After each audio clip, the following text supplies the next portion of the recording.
ada ya. Jadi ini Kak, yang satu, yang Kak Hafiz ini juga satu kelas nih, satu kelas sama nulis fiksi. Jadi kita ada writing class juga. Gitu. Jadi termasuk di apa namanya yang digojlok sama Bu Kepsek nih, Kak Kepsek nih. Ikut kelasnya di mana sih nih? Online. Mau? Ikut aja. Online. Ini udah batch 4, ntar ada batch 5 kok. Oh gitu. Nanti infoin aja ya kalau udah buka batch 5 ya. Ya, itu. Catet ada Kak Kepsek kan. Jadi Oke. Yuk, kita mulai aja ya. Berarti ya. Bismillahirrahmanirrahim. Oke, terima kasih buat semua teman-teman yang sudah hadir di Zoom rilis buku My 14 Days Quarantine Life dari Mbak Monik. Ya, persembahan dari Decade of Decadence dan Pat Media Publisher ya. Ada yang record nggak record? Ada yang record? Tadi ada ya antara Mbak Wina atau udah. Mbak Didi. Ya. Mungkin untuk di awal kita perkenalkan sedikit mengenai Mbak Monik, siapa sosok Mbak Monik Aditya ini. Profilnya mungkin dari teman-teman Pat Media bisa bantu kami untuk 1 menit kasih tahu prolog mengenai Mbak Monik. Silakan Mbak Wina atau Mbak Didi. Ya. Suaranya Mbak Wina. Oke. Jadi saya mengenal Monik Aditya ini dari mana ya Mon ya? Dari Didi Cahya. Dari Didi Cahya pas mau ke Turki kah atau yang sebelumnya? Sebelumnya Pat Magazine. Oh oke. Ya waktu itu saya bikin majalah wisata Patmax edisi cetak yang Lux ya. Monik udah masuk yang edisi cetak ya? Sudah. Kemudian karena harga kertasnya mahal akhirnya kita buat online Patmax. Nah itu dari situ kita berteman di mana-mana ya akhirnya di Facebook, di Instagram, akhirnya kita ke Turki bareng. Terus Monik ini, saya melihat Monik ini punya kemampuan menulis. Nah, kemarin itu waktu Monik di karantina itu kan ditulis panjang-panjang gitu di Facebook. Saya bilang gini, Mon, kamu rugi. Yes, nulis di Facebook panjang-panjang, orang baca gratisan, kamu sudah berlelah-lelah menulis, berusaha sebaik mungkin untuk menyampaikan ide, gagasan, dan bahkan mungkin semacam itu kan semacam travel writing gitu ya, cuman versi karantina. Saya bilang jangan dikeluarin semua, nanti kalau kamu ada waktu mestinya itu dijadikan buku. Karena kalau sebenarnya saya mengharapkan Monik dulu tuh nulis buku yang travel writing ya. Perjalanannya dia kan luar biasa, yang ke Amerika, yang ke Eropa, yang ke tempat aneh-aneh gitu dengan cara yang tidak dilakukan oleh orang lain. Cara-cara yang hanya Monik yang bisa melakukan. Nah, itu kan harus di-share. Saya bilang Monik harusnya bikin buku sendiri tentang itu gitu ya. Mungkin 15 hari mengelilingi Amerika mana gitu ya. Terus berapa hari, kadang-kadang aku melihat ya buku travel writing itu biasa banget. Kalau cuma gini aja yang lebih hebat ada gitu. Nah, saya selalu ngejar-ngejar Monik untuk nulis. Nah, kemarin begitu karantina itu karena lagi happening gitu ya. Kok happening istilahnya gimana ya? Timingnya pas. Timingnya tepat. Jadi saya bilang, udah dikeluarin aja bukunya. Karena ini pandemi ini kan masih akan lama dan ini kayaknya cocok. Nah, jadi saya melihat Monik itu adalah MacGyver perempuan. Kalau MacGyver laki suami saya, kalau Monik MacGyver perempuan. Dia bisa apa aja gitu. Jadi kalau dia menulis itu memang sudah wajar gitu. Dan ini adalah pengalaman yang luar biasa bagi Monik dan bagi kami karena baru kali ini kami menerbitkan buku buku yang bukan sastra tapi bukan jurnal, bukan ilmiah gitu ya. Buku buku santai, gitu ya, baru kali ini. Biasanya kami kalau nggak buku sastra ya kumpulan isi hidup ini Indah Bib atau buku-bukunya kantor gitu ya, yang berupa buku-buku kalau dibaca tebel-tebel gitu yang mahal gitu. Nah ini bukunya Monik ini buku yang tulisan yang enak dikunyah gitu, buku yang tidak perlu berkerut membacanya. Jadi saya acungi jempol untuk Monik yang akhirnya dikejar-kejar. Kamu ulang tahun kapan? Maret. Berarti Maret kudu launching. Akhirnya kau wajar dia dan alhamdulillah berhasil. Selamat ya Monik. Terima kasih Kakak Kepsek. Oke. Kalau dari kami sendiri sih sudah menerima bukunya kemarin ya secara serempak. Nah, mungkin untuk langsung ke konten acara malam ini, dari kami sudah ada yang akan bertanya-tanya. Dok, silakan Dok. Kita kupas bukunya Mbak Monik mulai sekarang. Ayo Dok, silakan. Kan Dok sudah baca nih juga. Terima kasih teman-teman yang sudah hadir di acara rilis buku ini nih. My 14 Days Quarantine Life ya. Dari Monik Aditya. Kalau aku sendiri mengenal Monik Aditya ini memang di grup kita ini di Decade of Decadence. Tadinya itu namanya Baba, terus sempat juga jadi Kabar Baik. Dari kira-kira tahun 2018 ya Monik ya. Kita sudah ada kenalan. Aku mengenal Monik itu sebagai seorang yang multi talenta kalau aku bilang. Cie. Karena kalau yang aku tahu nih, correct me if I'm wrong gitu ya.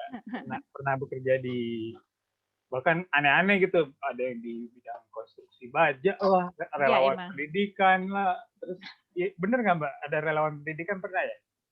Iya. Bencana alam, program sih, program Indonesia Cerdas sampai sekarang sih. Iya, terus hobinya juga luar biasa nih, ada traveling. Nukang ya.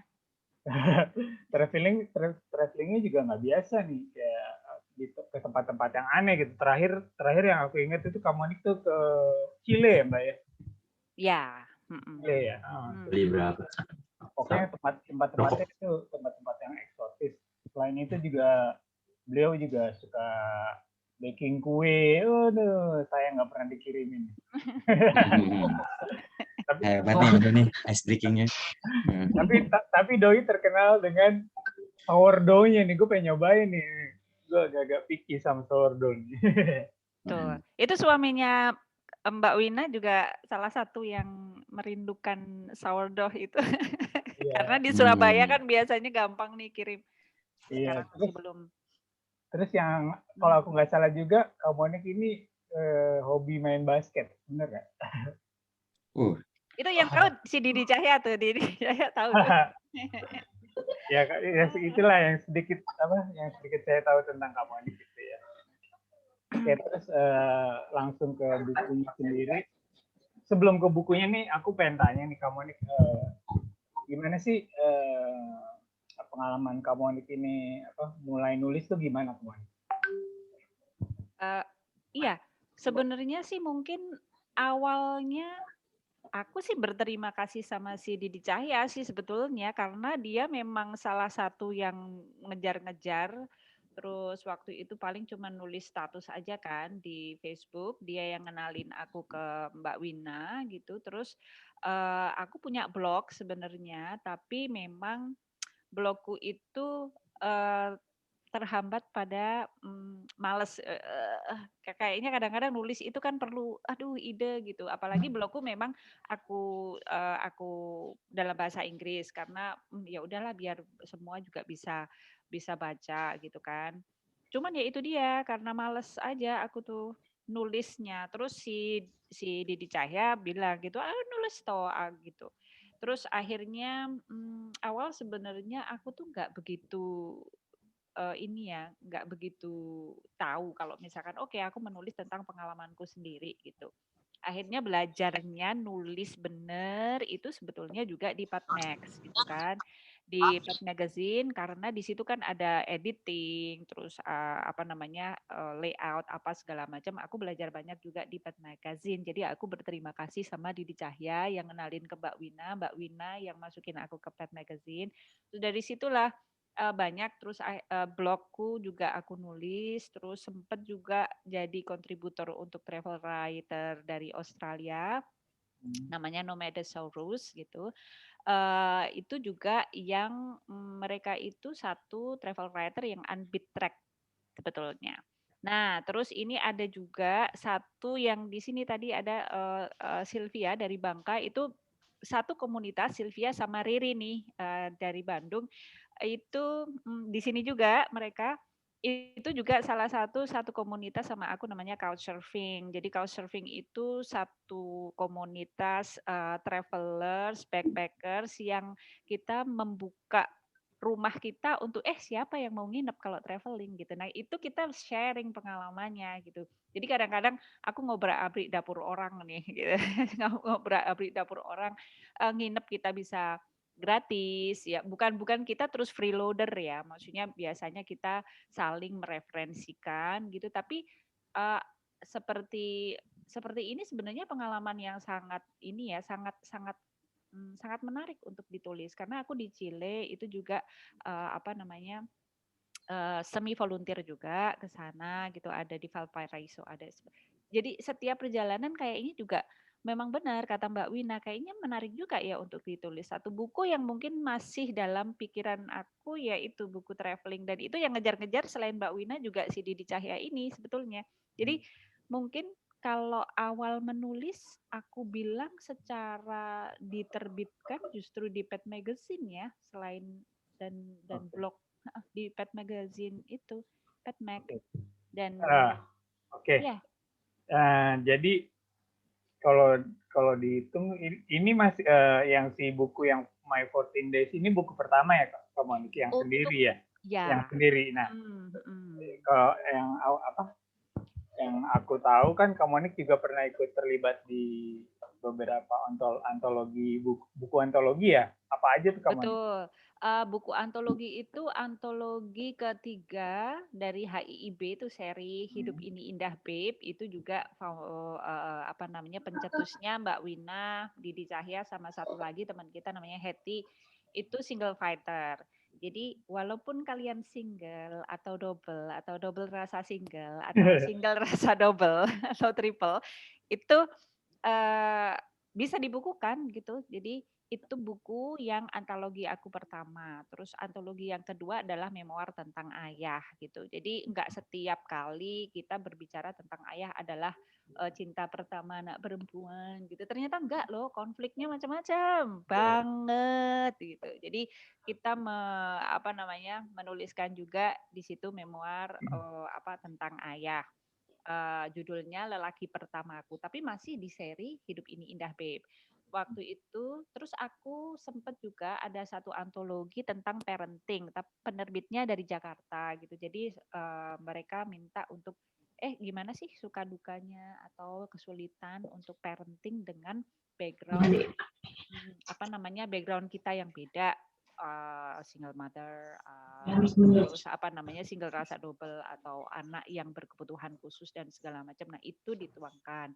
Itu baru rilis juga launching bulan Januari kemarin. Terus ini jadi 3 buku antologi dan ini baru yang keempat tapi buku solo itu. Oke. Nah, tapi yang aku penasaran nih, kita udah mulai masuk ke konten bukunya gitu ya. Di era pandemi ini, sebenarnya mau ngapain ke Singapura gitu? Kamu bisa cerita sedikit nggak, kamu? Sebetulnya sih dalam rangka ada pekerjaan juga gitu. Maksudnya nggak semata-mata liburan gitu ya. Kalau misalkan liburan malah nggak bisa ke sini gitu. Jadi karena ada tugas negara, jadi aku harus berbanting tulang merenggut suatu kenikmatan duniawi di sini. Ya, itu jadi nggak liburan, nggak karena apa pengen traveling terdampar di sini, tapi memang karena tugas negara harus mendamparkan aku ke negara tetangga sebelah. Akhirnya sampai sekarang malahan nggak bisa pulang karena aku nunggu vaksin aja deh baru pulang. Ini ya. Nanti biar bisa bolak-balik tanpa karantina. Kalau karantina melulu nangis darah aku. Jadi, mahal, Bo. Mahal banget.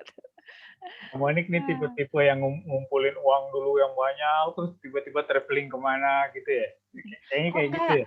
Enggak juga. Aku searching justru aku itu kalau misalkan traveling itu pahe alias paket hemat.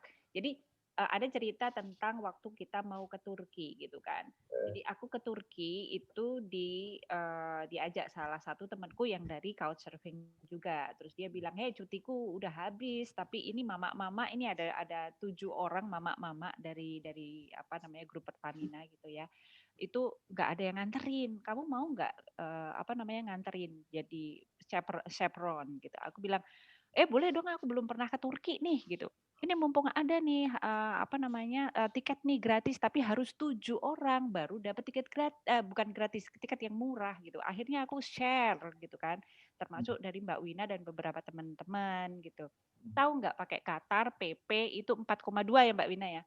4,2 juta pakai Qatar itu PP, return tiket gitu. Jadi aku kalkulasi semuanya gitu kan, aku kalkulasi semuanya padahal aku juga nggak tour leader ya. Maksudnya aku kalkulasi semuanya, ternyata aku kalkulasi 12 hari termasuk penerbangan, termasuk balon udara, termasuk domestic flight, termasuk semuanya all in itu cuma 12 jutaan. Itu aku apa namanya, aku akhirnya bisa ngumpulin 14 orang lagi. Jadi kita berangkat 21 orang sebenarnya. Jadi terus pahe aja sih. Terus kadang-kadang waktu pas ada Flyscoot apa namanya launching untuk rute pertama gitu kan dari Jakarta ke Sydney via Singapura itu aku cuman bayar 2,2 juta gitu.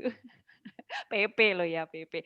Jadi bukan karena ngumpulin duit banyak dulu terus baru ini, tapi aku benar-benar malah justru ngelihat apa namanya promo-promo. Walaupun kadang memang apa namanya penerbangannya baru 6 bulan atau 8 bulan kemudian. Cincai lah. Tetap ibu-ibu ya Mbak Monik ya. Oh banget, banget. Sebagai pengabdi diskon dan cashback ya kan. Terus ini kan setiap negara tuh di era pandemi ini punya apa ya? Punya prosedur masing-masing ya.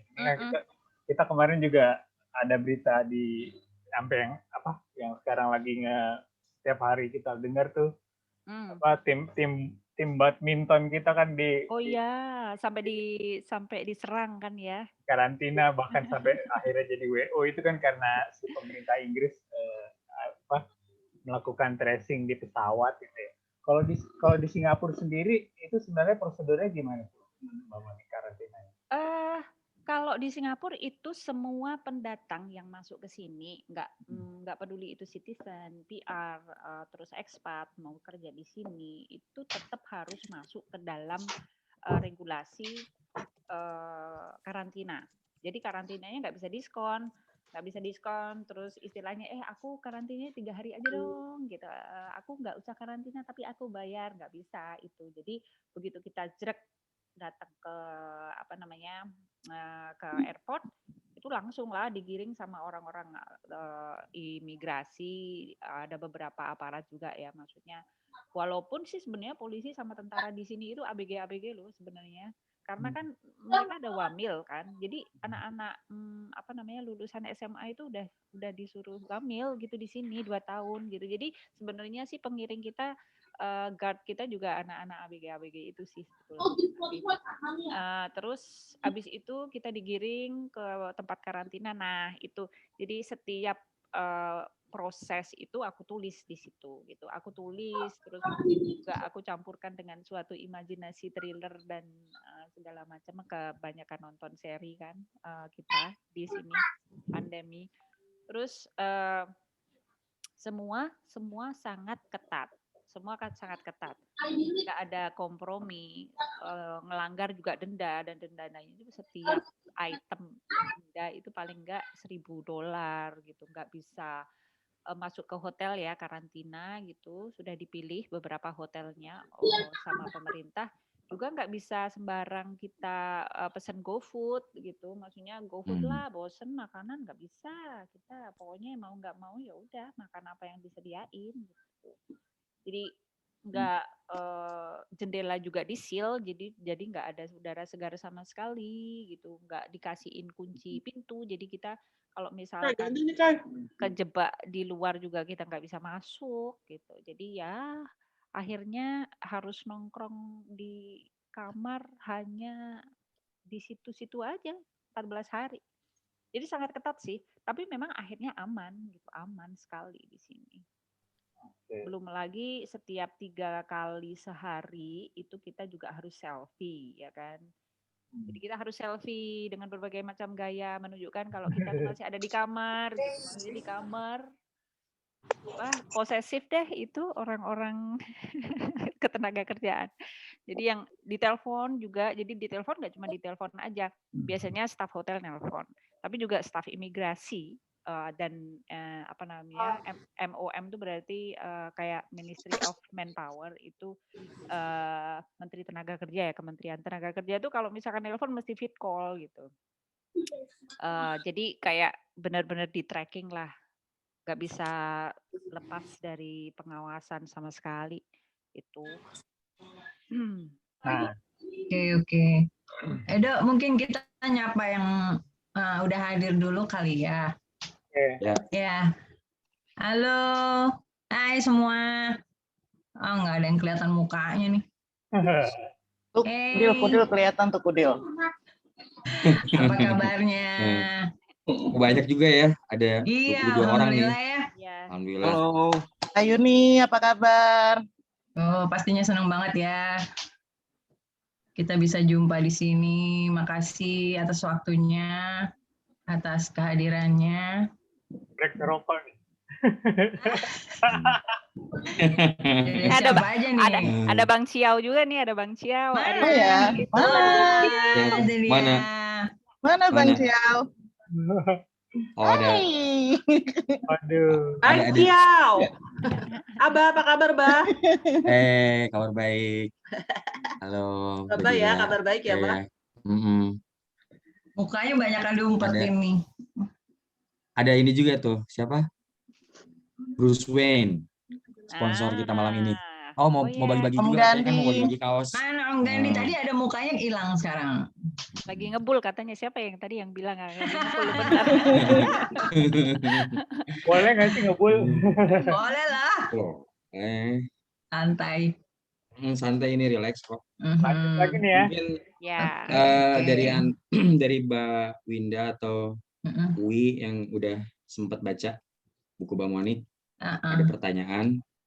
Kalau aku sih pengen nanya ke Mbak Wina mungkin ya, Mbak Wina. Apa sih yang bikin Pet Media tertarik nyuruh Mbak Monik jadiin tulisannya sebuah buku gitu loh, Mbak? Apa sih daya tariknya gitu loh? Aku memang menarik hati.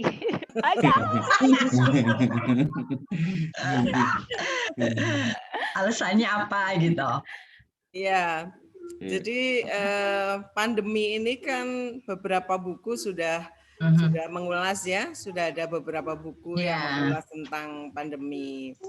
Nah, Monik menulis cerita di Facebook itu, saya langsung ting gitu. Ini sisi lain gitu, sisi lain dari pandemi yang mungkin tidak semua orang mengalaminya. Bagaimana sih rasanya di karantina di negeri orang gitu kan? Apa saja yang dilakukan. Nah kemudian saya minta ke Monik untuk menambahi and more kan, makanya bukunya judulnya ada and more karena ada kisah-kisah di luar yang tentang pandemi juga. Nah kita ini kan menangkap momen ya, menangkap momen. Sebetulnya saya kemarin itu juga tertarik, ini ada sesuatu yang kayak itu loh, pemain voli yang berubah jadi lelaki itu kan itu menarik kalau misalnya dibukukan gitu. Nah Monik juga begitu. Ini menarik. Ketika pandemi masih berlangsung, Monik mengalami sendiri bagaimana di karantina di luar negeri, kayak apa rasanya. Dan itu bagi orang yang membaca itu kan sesuatu gitu ya. Pandemi ini kan terjadi 100 tahun sekali ya. Dulu sudah pernah yang flu Spanyol gitu. Nah, sekarang yang COVID-19 ini. Kelak kemudian hari ketika generasi selanjutnya itu ingin tahu tentang bagaimana di karantina di luar negeri, kisah perjalanan di masa pandemi, bisa membaca bukunya Monik gitu. Ini yang menarik dan saya minta juga kepada Monik untuk tidak terlalu serius gitu menulisnya. Jadi supaya relax yang baca ya. Mudah dikunyah gitu. Itu juga garing. Ya, jadi kita juga ada proses waktu itu pemilihan editor gitu. Jadi aku tektokan sama Mbak Wina ini ada editor yang seperti ini, terus aku dikasihin beberapa chapter pertama gitu, terus sama aku baca kayaknya terus terlalu serius gitu. Jadi ada bubur ayam. Bubur ayam. Jadi ada bubur ayam ada yang mau. Ada yang mau bubur ayam. Diaduk ya. Enggak. Aku tim tidak diaduk. Jangan diaduk. Aku tim tidak diaduk garis keras. Oke. Terus ya, jadi kita tektokan Terus. gitu. Tektokan untuk milih kira-kira editor yang pas, yang aku srek tuh yang mana. Jadi istilahnya prosesnya juga seperti itu gitu. Jadi prosesnya dari mulai aku nulis, dari mulai yang Facebook aku stop sampai ke day 10. Terus day 10 aku stop, terus more waktu aku settle di sini dan segala macam.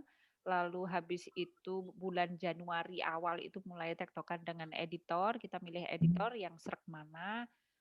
Jadi ada satu pilihan aku dikasihin 2 editor sama Mbak Wina, terus kita milih satu, terus ya berlangsung proses layout dan segala macam. Jadi mungkin total prosesnya sekitar 8 bulan ya sampai launching. Itu dikasih referensi ya editornya? Endah Sulawesi itu. Misalkan nanti dibaca sama calon pembacanya bakal seperti apa gitu sama Mbak Monik sendiri? Sebenarnya enggak, tapi waktu itu ada beberapa memang cuman koreksi dalam bukan grammar juga sih, koreksinya hanya dalam mungkin aku salah penulisan kata atau typo dan segala macam. Aku kasih tahu sama Mbak Wina juga, aku pengennya sih bukunya tentang ini biar easy reading, biar segala umur bisa baca gitu.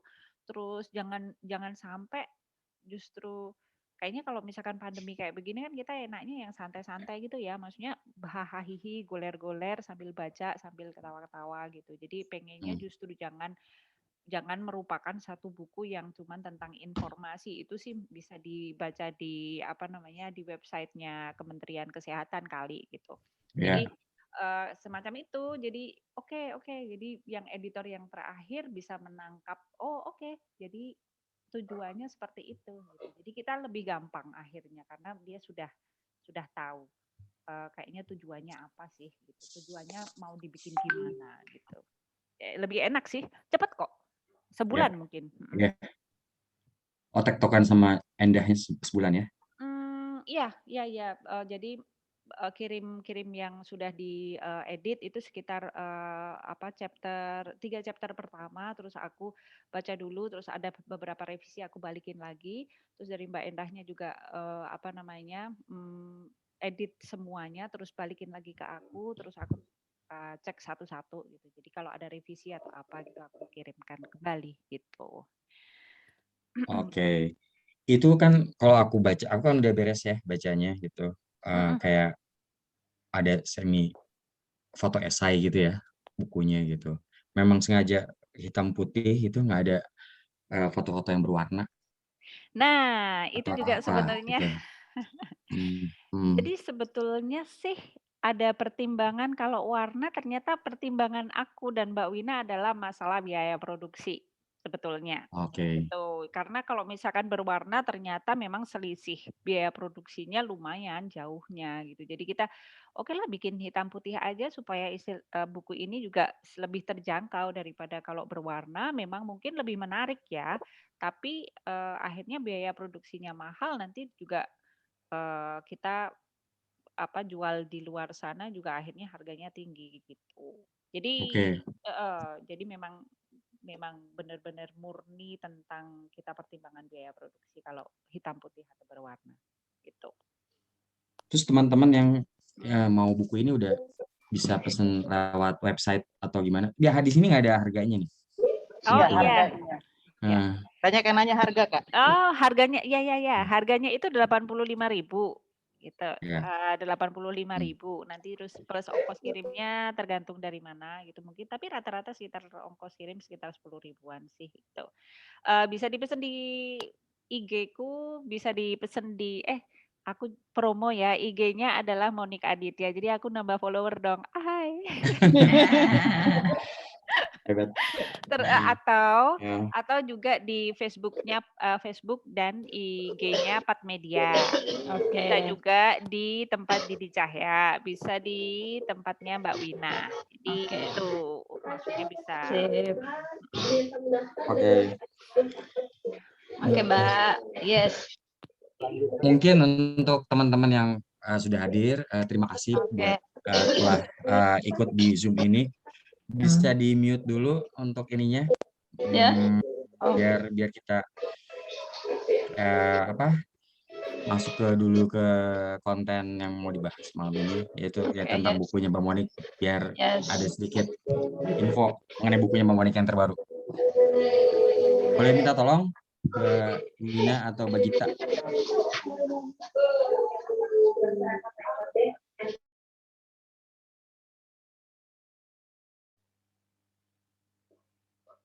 Balik lagi ke aku ya.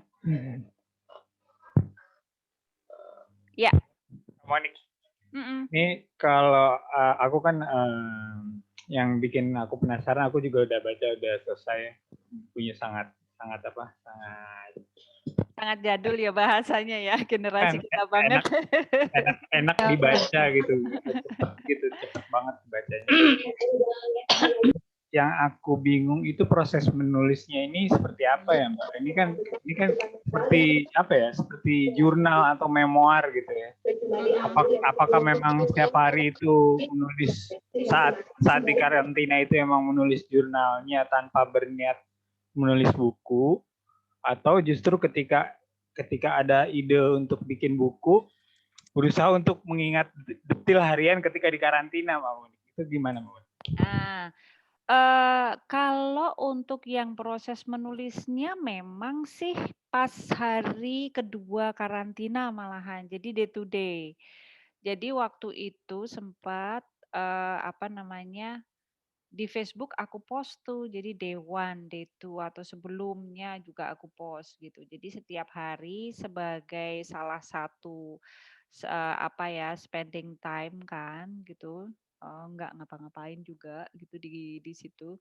Jadi aku nulis di Facebook itu belum ada satu bayangan untuk bikin buku memang. Makanya waktu pas day 10 Mbak Wina nih tiba-tiba dia bilang gitu, jangan di-post semuanya di Facebook dong, dibikinin buku gitu. Jadi memang aku pun sebetulnya justru niatku cuman ya udahlah sharing day to day di karantina di sana seperti apa. Belum ada bayangan sama sekali. Jadi ide itu memang bukan dari aku. Ide itu dari Mbak Wina. Jadi waktu pas habis aku ngobrol sama Mbak Wina, akhirnya oh iya juga sih ya, lucu juga kali ya gitu. Jadi cuman karena foto-foto yang di Facebook itu juga aku fotoin waktu day to day juga sih gitu. Biasalah ya, maksudnya sesuai dengan konten tulisan.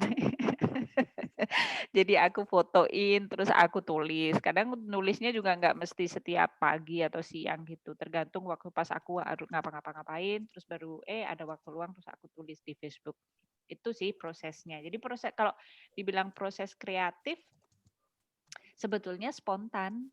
Ya spontan tapi semi direncanakan, hanya nggak ada satu tujuan untuk bikin buku tadi. Uhuy lah ya. Nggak ada sama sekali. Kontennya uhuy. Iya, terus iya benar kontennya. Pokoknya segala macam apa namanya? Untuk konten. Nah, ya biasalah kalau misalkan Mbak Wina terus otak Yahudinya bekerja dia ya kan, bisnis gitu. Jadi oke lah dibikinin buku nih bisa dijual nih ceritanya gitu. Jadi seperti itu sih. Oke, aku sekarang masuk ke gaya bahasa nih kamu. Kayak gaya bahasa yang dipakai nih kan ini kalau aku nulis kalau aku ngeliatnya ini kan tulisannya ini sebenarnya kalau aku dulu kerja di sebagai wartawan gitu ya, tulis ini sebenarnya tulisannya tuh rapi gitu, rapi banget dan mungkin dalam tanda kutip itu formal gitu. Tapi yang menariknya dari buku ini di ujungnya itu selalu dikejutkan dengan unsur komik dan humor gitu, ya kan? Kayak ada petikan lagu lah, apalah gitu kan. Nah, terus kenapa nih milih gaya bahasa seperti itu kamu? Sebenarnya sih kalau misalkan yang tahu aku apa ya? Ya kayak gitu sih cara ngobrolku. Kadang-kadang kalau di grup ya, maksudnya ada satu grup kuliah, ada satu grup gitu tuh juga ya kadang kita tektokannya seperti itu sih. Jadi gaya bahasanya kayak bahasa generasi milenial banget sih, milenial di masanya. Gaya remaja di masanya. Pokoknya kalau misalkan jadi satu kadang-kadang kan relate ya, maksudnya ada satu sisipan lagu yang mungkin generasi kita nih, gitu generasi kita yang mungkin bisa tahu. Makanya di awal tuh aku kasih disclaimer kan. Aku kasih disclaimer kalau misalkan ada yang relate nih berarti generasi kita sama nih. Tapi kalau misalkan untuk yang anak-anak generasi milenial tanya sama om, tante atau ibu bapak gitu pasti tahu dia gitu. Jadi kayaknya juga apa namanya? Kadang-kadang memang aku tuh penggemar komik juga sih. Aku penggemar komik, aku kadang masih baca manga. Aku penggemar Asterix, Obelix dan segala macam seperti itu. Jadi aku biarin aja sih imajinasi bagaimana cara menulisnya ya udah seperti itu yang kurasakan seperti itu. Jadi apa ya? Benar-benar yang apa sih? Otaku ya. Kalau orang Jepang namanya otaku. Jadi kadang-kadang pikiran tuh kayak pikiran kartun doang gitu. Cuman kalau misalkan memang posting-posting mungkin di Facebook juga ada sih yang serius kadang kalau lagi sadar gitu. Kalau banyak yang sadarnya sih. Banyak yang nggak sadarnya. Kadang nulis resep di Facebook juga kayak gitu juga gaya bahasanya sih gitu. Jadi ada yang satu komen ya, maksudnya ada yang komen adik kelasku waktu pas di SMA gitu, terus sempet juga dia jadi klienku waktu pas aku masih di shipping gitu, dia juga bilang, kamu banget ya itu ya kayak bahasanya. Jadi mungkin secara tidak sadar ternyata aku memang kartun kali, mungkin pikiranku. Iya. Oke nih, untuk pertanyaan berikutnya aku yang bikin aku penasaran juga nih, kamu ini kan penasaran melulu. Yalah, daripada pemikirin. Itu japri aja, Dok. Terus udah gitu. Kan kamu ini suka traveling. Terus aku juga tahu perjalanannya tuh tujuannya tuh aneh-aneh destinasinya gitu kan. Kenapa justru bukan itu dulu yang diterbitin, tapi justru ketika di karantina ini yang dibukuin gitu. Kenapa tuh, Mbak? Satu sih waktu itu aku sama Mbak Wina sempat ngobrol sih ya gitu. Cepetan diterbitin yang ini dulu gitu. Timingnya lagi pas nih. Keburu nanti karantina pandemiknya lewat gitu. Jadi bukan kita manfaatkan situasi seperti ini sih ya. Ternyata kan masih berlangsung juga. Nggak tahu kapan selesainya nih sampai sekarang. Cuman memang kita mendapatkan momen yang pas ya, capturing moment istilah fotografinya kali gitu maksudnya. Jadi capturing momennya pas gitu, timingnya juga pas gitu, terus banyak sekali karantina. Kebanyakan kan mungkin buku sama artikel yang di luaran sana kan, ya udah kayak artikel, karantina di sini bla bla bla bla. Tapi secara formal ya, kayak semacam orang banyak yang stres, orang banyak yang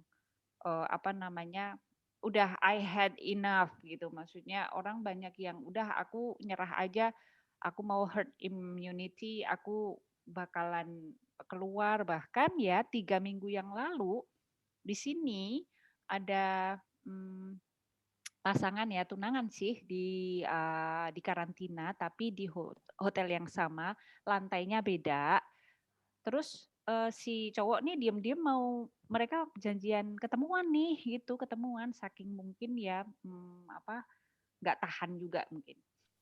Padahal ya sebentar lagi nikah ya nggak tahan juga dia mereka gitu. Tahan kayak kenapa gitu, sabar gitu. Akhirnya ketahuan lewat CCTV.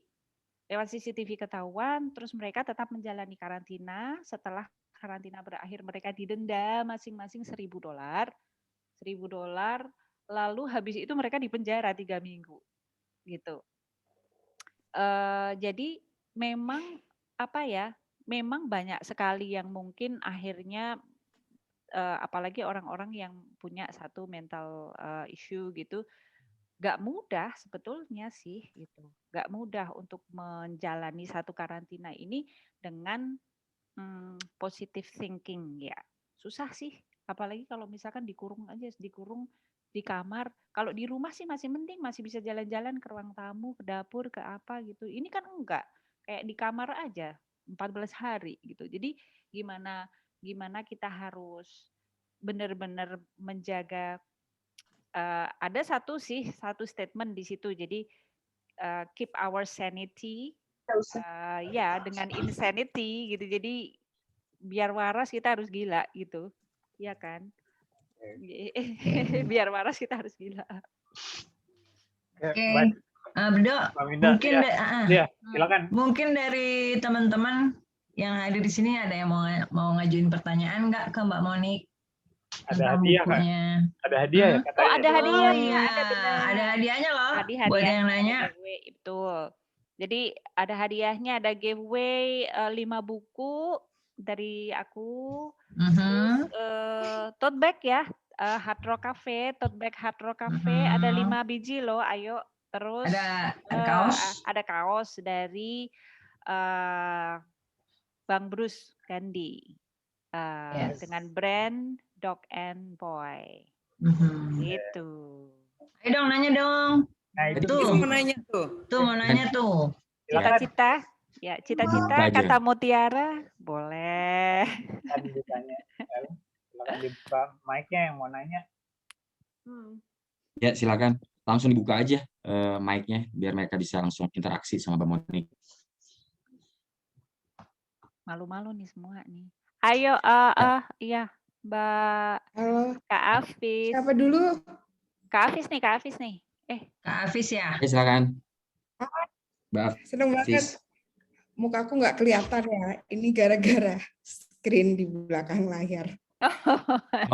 Gak apa-apa, malah kayak yang itu loh, yang kartun Jepang itu loh. Ya, apa sih namanya? Matanya doang. Mbak Monik, selamat ya. Aku penasaran banget. Aku masih pre-order, belum datang. Mau nanya, part tersulit pas bikin buku ini apa? Karena kan tadi kalau Mbak Wina nggak nyentil suruh stop nulis, Mbak Monik nulis mulu di Facebook. Nah, yang paling sulit ketika udah di Facebook mindahin ke bentuk buku itu apa?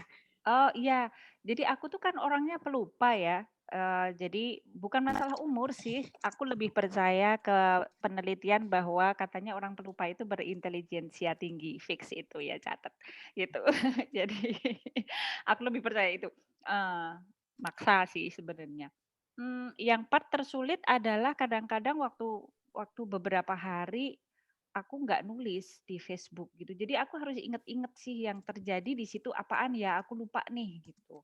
Karena kan biasanya kalau aku tulis di Facebook itu kan di situ day 10 ya day 10, day 9 ya day 9 itu aku tulis. Nah, waktu pas aku setelah keluar itu kan sebenarnya masih proses menulis.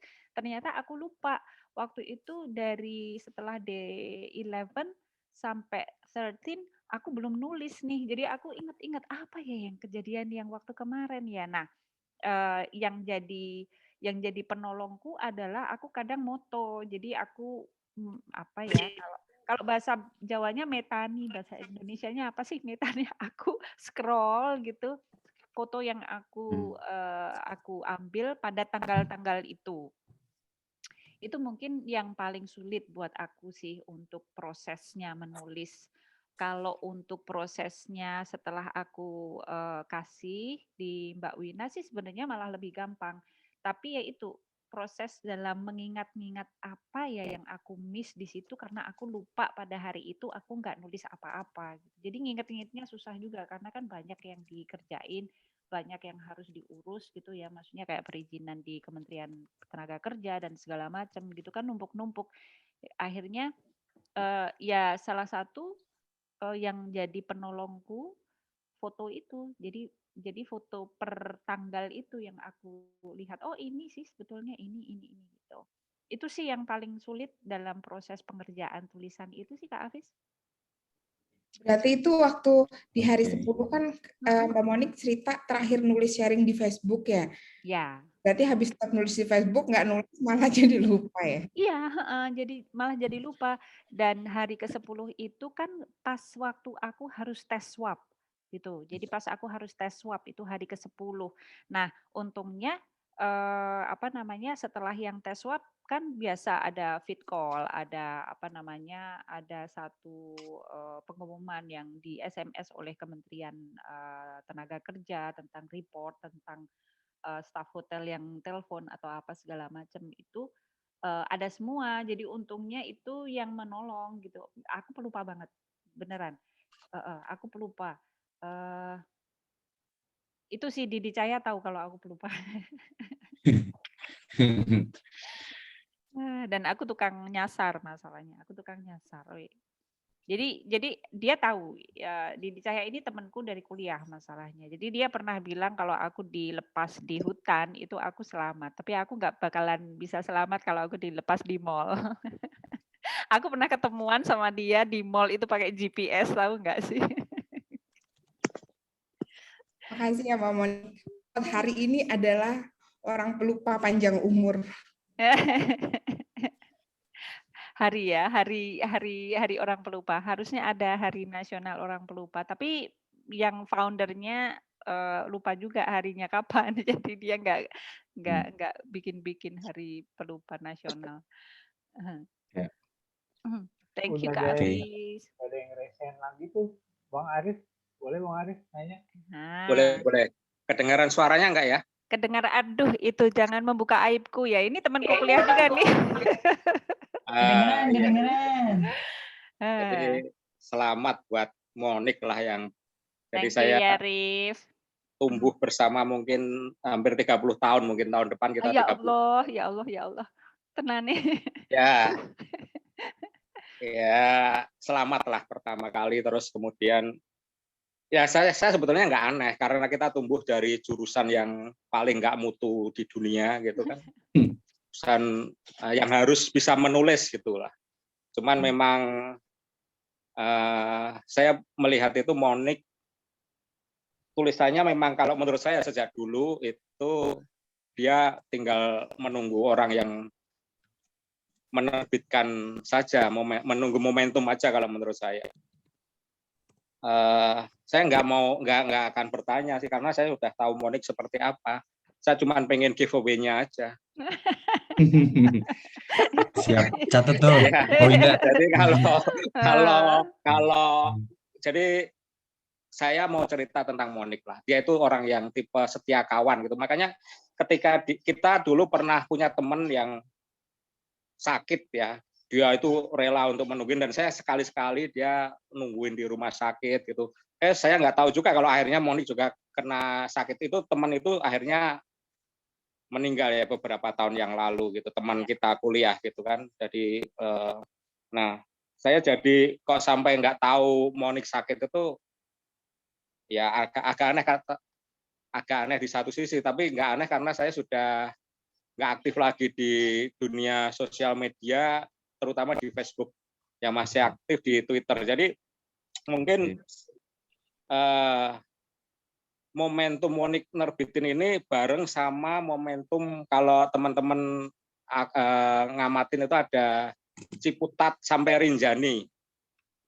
Itu sekarang lagi booming juga. Jadi mungkin kalau bisa di searching teman-teman di situ.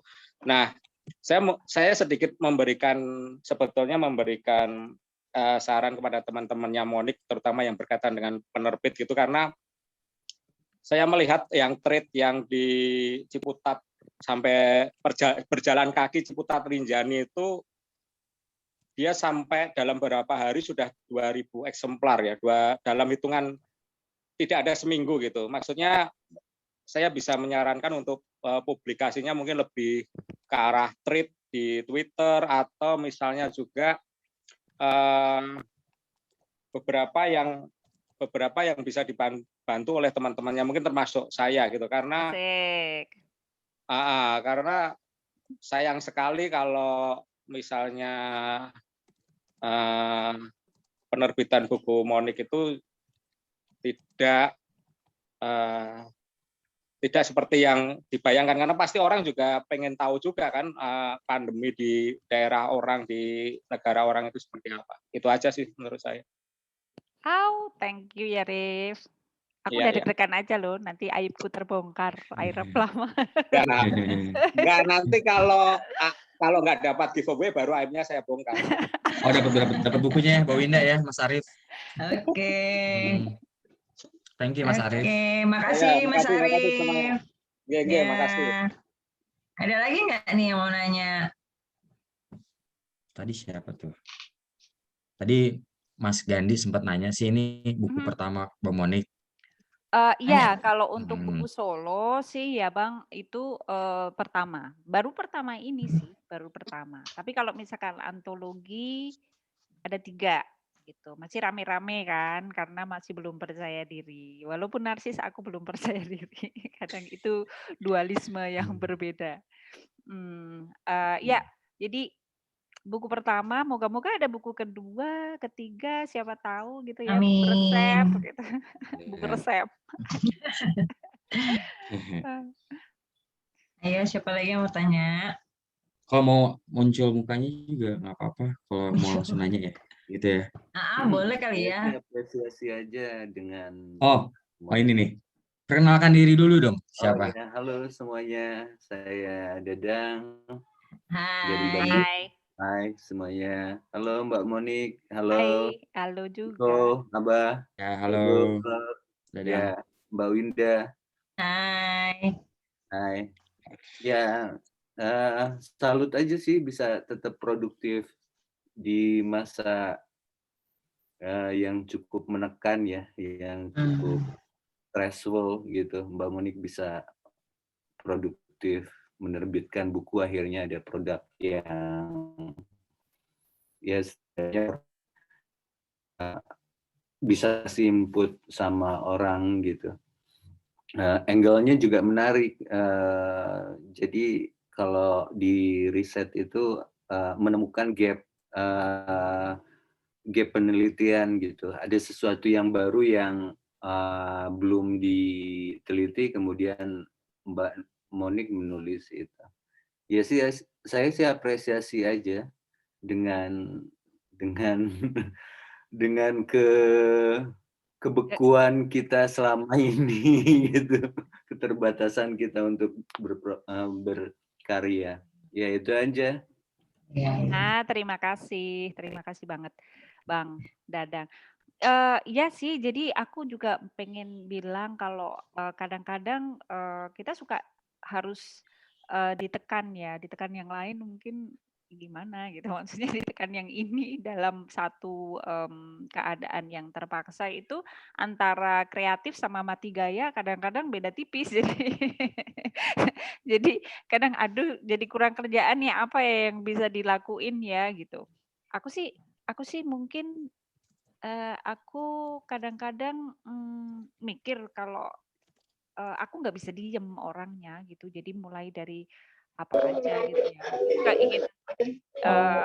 Keingintahuanku juga tinggi. Terus memang nggak bisa diem sih orangnya. Jadi ya susah kalau misalkan aku harus cuman diem aja di satu. Mungkin aku akan sama seperti orang lain ya, yang benar-benar bakalan punya masalah dengan satu keterbatasan itu. Tapi kayaknya mungkin aku nggak membatasi gimana aku harus berpikir sih gitu. Jadi aku nggak mau membatasi apa yang aku pikirin. Kalau kadang-kadang mungkin dibilang impulsif, enggak juga, tapi dibilang lebih ke keingintahuan yang sangat besar. Aku mungkin dari kecil ya. Dari kecil. Jadi makanya kadang aku bermasalah karena keingintahuanku yang sangat besar gitu. Jadi aku mungkin cerita ya, waktu aku kecil itu aku sempat gimana sih rasanya kalau terjun dari sawah yang tebingnya sekitar 4 meter gitu. Jadi aku terjun aja langsung gitu. Itu terjun gitu. Dan itu bouncing back. Jadi karena kan sawah itu dicangkul ya. Jadi si tanah itu kan gembur gitu. Aku terjun dari satu tebing itu sekitar 4 meteran dan itu bouncing. Jadi punggungku bouncing ke tebing itu sampai aku nggak bisa nafas gitu. Kadang seperti itu. Karena pikiran penasaran itu. Iya, penasaran dan pecicilan. Penasaran dan pecicilan. Biasanya pecicilannya masih bukannya sembuh gitu, tambah-tambah gitu sekarang sih gitu. Jadi mungkin itu ya, mungkin itu yang mungkin membantuku mengarungi berbagai halangan, hambatan dan kerikil tajam yang membiru di sini. Statement yang sok klise sih, jangan batasin apa yang kamu pikirin sih sebetulnya gitu. Jadi kalau kita batasin kita apa Mbak, sorry, apa Mbak Monik boleh diulang? Oh ya, enggak, kalau aku bilang sih mungkin kita jangan kebiasa untuk membatasi apa yang kita pikirin gitu. Jadi apa yang kita pikirkan otomatis yang positif gitu kita lakuin aja sih gitu. Kita nggak tahu bakalan apa hasilnya sih, tapi kalau misalkan hasilnya adalah suatu hal yang positif walaupun untuk kita pribadi bukan untuk publik, itu sudah bagus sih ya. Seperti itu. So wise banget sih guys. Kayak aku kayak gini. Ini adalah kepribadianku yang lain masuk. Seperti curhat di media publik sih Mbak Monik. Sepenggal ceritanya. Tapi menarik sih menurut saya. Ya, menarik. Oke. Jadi itu seperti diary. Kakak Monik, kemarin kan sempat ngomong ya di ruangan 3 kali berapa gitu ya. Nah, 30 meter persegi. Iya, lu ada nggak sih rasa takut gitu, panik gitu, sekian hari nggak bisa keluar, nggak bisa ngapa-ngapain. Kalau gua kan ada ketakutan memang ya sama ruangan yang ketutup itu agak parno gitu ya. Nah, lu tuh ada nggak sih perasaan takut? Klaustrofobik kali, klaustrofobik. Iya, klaustrofobik ya. Sama gua. Oh ya. Dibarengin aja tapi tetap dalam ruangan kecil berarti. Ruang berdua. Iya. Kalau di lift berdua gitu teriak-teriakan gitu kan. Sembuh tuh keluar langsung sembuh. Enggak sih ya. Enggak ya? Enggak sih, aku mungkin apa ketakutan apa yang bikin lo boring, lo nggak betah tuh apa gitu? Mungkin aku kan waktu itu di lantai berapa ya? Lantai 12 ya. Kali ada yang ngetok dari jendela gitu ya. Serius? Enggak lagi. Kayak Spider-Man gitu. Ada yang ngetuk dari jendela. Pengelap kaca pas ini. Ruangnya kaca gitu padahal kan. Dan aku biasa buka itu tuh buka, aku kan biasa buka jendela ya lebar-lebar gitu. Balkoni. Buka. nggak ada balkon sama sekali. Itu langsung kaca dan kacanya di-seal. Jadi nggak bisa. Nah iya itu loh yang bikin takut itu, ngebayangin aja takut. Enggak takut mati juga nih karena sakit ini. Enggak ada CCTV sih di kamar. Cuman kalau misalkan aku takutnya apa ya? Aku susah ya. Maksudnya enggak sih sebetulnya. Apa takut itu makanan yang dianterin tuh ternyata nganter sendiri dia, nggak ada ngintip kan nggak ada orang. Itu dia itu dia kan, jadi kayak ada kan di dalam science bukunya fiction ada. banget gitu, science fiction banget. Jadi itu bener loh, aku sampai penasaran loh, aku sampai nunggu gitu ya, ini orang yang ngetok nggak ada gitu. Jadi aku nunggu kan sampai dia ketok tok itu, aku buka gitu tetap nggak ada loh di koridor, beneran itu nggak ada. Jadi aku masih penasaran soal itu. Sepi bener itu. Sampai hari terakhir nggak ada jawaban tuh ya? Nggak ada jawaban. Itu adalah satu hal yang masih merupakan misteri. Enggak sih, mungkin aku untungnya tidak punya satu klaustrofobik ya. Mungkin aku sempat caving juga sempat. Jadi mungkin berada di dalam satu ruangan yang sempit tuh nggak masalah ya. Mungkin aku juga tidak takut gelap. Nanti aku nyanyi bareng Duta deh, tidak takut gelap. Gitu. Ketahuan banget kan generasinya. Kayaknya yang di sini mah nggak jauh-jauh beda lah, hampir seumuran semua. Mungkin ini Mbak Winda, teman-teman juga ada yang pengen tahu gimana caranya supaya mereka yang punya ide menulis atau memang pengen tulisannya diterbitkan gitu. Gitu. Mungkin dari Mbak Wina atau Mbak Didi bisa ngasih kiat dan tips gimana supaya tulisan teman-teman di sini bisa diterbitkan gitu oleh penerbit. Mbak Didi itu Didi sekali biar ngomong. Oh iya.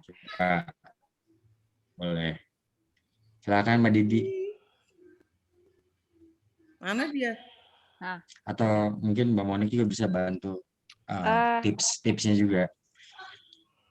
Mbak Wina sih sebetulnya kalau misalkan Didi Cahya itu lebih ke kadang dia ngasih coaching klinik juga untuk writing gitu. Jadi semalam ada satu coaching klinik gitu. Terus dia aku nggak mau buka aib dia sih, tapi dia kejam dia. Iya, Mbak Didi mana sih? Oke, aku aja yang jawab boleh. Jadi teman-teman ingin menerbitkan buku, follow Instagramnya Patmedia, patmedia.publisher. Kami sering membuka kesempatan challenge gitu ya. Sekarang ini lagi yang masih open call itu Hidup Ini Indah Bro. Nah ini IC. Kemudian kalau yang untuk perempuan dalam rangka Kartinian kita open call fiksi, cerpen tentang aku dan pandemi. Tapi bentuknya cerpen ya, fiksi. Kalau yang IC tadi buat cowok, Hidup Ini Indah Bro. Itu rencana adalah HIB seri ke-8. Nah, jadi teman-teman kalau kepingin menulis, mulailah dengan menulis antologi dulu, rame-rame. Satu buku berapa orang, barangkali ada komunitas gitu ya, pengen mengisahkan pengalaman aneh-aneh, lucu-lucu, unforgettable moment gitu ya. Kita Patmedia tuh sering banget bikin challenge gitu ya, open call gitu. Monik udah ikut 2 ya, yang ayat sama yang single. Biasanya sih khusus perempuan, karena kami concern kalau yang open call begitu, concern ke perempuan menulis, supaya perempuan itu lebih berdaya gitu. Karena perempuan menulis itu seksi. Perempuan menulis itu berdaya. Untuk memberdayakan laki-laki. Enggak juga. Nah, mau tanya dong. Memperdayai. Oh, silakan, itu ada Mbak Dila mau nanya. Ya, Bu. Ayo Mbak Dila. Gini, kebetulan anakku tuh kadang suka nulis cerpen gitu ya, Bu ya. Itu kalau tempat Ibu di Padma itu ada batasan umurnya nggak untuk kayak kirim? Ada kelas remaja loh. Ada ya? Ada. Iya. Iya. Tadi sih saya ngajak dia Zoom juga, dia kan suka nulis tuh, suka bikin cerita gitu ya. Kebetulan ada gurunya juga pernah bikin buku dan dia dipercaya gurunya juga buat suruh bikin cerpen kayak gitu. Kalau ada batasan umur atau enggak untuk ikut kayak yang di Instagramnya Ibu tadi bilang? Oke, jadi gini, kalau untuk kelas cerpen boleh ikut kelas gitu, nanti kalau kita buka, makanya pantengin nanti ada kelas menulis untuk remaja. Nah, kelas menulis itu kan ada 2. Ada kelas menulis populer atau IC, ada kelas menulis fiksi, biasanya cerpen. Nah, itu khusus remaja kemarin baru dibuka IC. Kalau untuk cerita pendek belum, nanti ada waktunya. Nah, tadi sekali lagi teman-teman, kalau misalnya punya pengalaman mau bikin biografi, mau bikin ini boleh, silakan nanti tektokan sama saya atau Mbak Gita atau Mbak Didi. Mbak Didi ini lagi ngerjain biografinya seseorang, saya juga lagi ngerjain biografinya ini seorang dokter. Nah, kami penerbit indie, jadi meskipun begitu kami tetap melakukan coaching, gitu ya. Misalnya Monik itu baru ngirim dua bab, saya kembalikan. Mon, ini kering. Tolong masukkan hal-hal yang sifatnya personal, misalnya hubunganmu dengan anakmu, bagaimana perasaanmu meninggalkan mereka, bagaimana mereka harus melepas kamu ketika baru pindah ke Jogja dari Surabaya, tiba-tiba harus ditinggal maknya ke Singapura, itu masukkan. Itu hal-hal yang personal itu touching gitu ya. Nah, itu kemudian Monik revisi. Nah, kayak gitu. Jadi walaupun kami penerbit indie, kami tetap melakukan coaching dan editingnya juga pasti ada beberapa saran gitu ya. Ini kenapa begini? Coba masukkan ini, gitu. Nah, kemarin tuh Monik juga kami beri pilihan. Ini editor A gayanya begini, editor B gayanya begini. Kamu milih yang mana? Gitu. Monik milih yang ini. Gitu.